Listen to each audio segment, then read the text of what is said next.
we'll guide you through how to change your Wix URL easily and efficiently. If you find this helpful, consider subscribing and liking the video. First, go to your Wix account and log in using your credentials. Once you're logged in, head over to the Wix dashboard where you manage your sites. You need to select the site whose URL you want to change. On the left-hand side, click on Settings, then select Site Address from the menu. Here, you'll see your current URL. To change it, click on Change URL.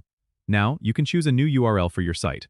Keep in mind that if you are using a free Wix plan, your site URL will always include wixsite.com, followed by your chosen site name or domain.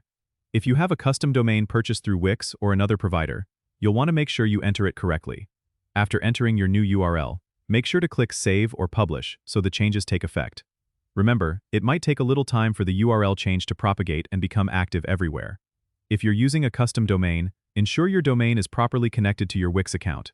This might involve adjusting DNS settings if your domain is hosted outside of Wix. It's always a good idea to check your site's functionality after making the change to ensure everything is working smoothly. Don't forget to update any external links or bookmarks pointing to your site to reflect the new URL. If you've shared links in emails or social media, those will need updating too. And there you have it. Your Wix URL is now updated. Don't forget to subscribe and comment if this helped you out.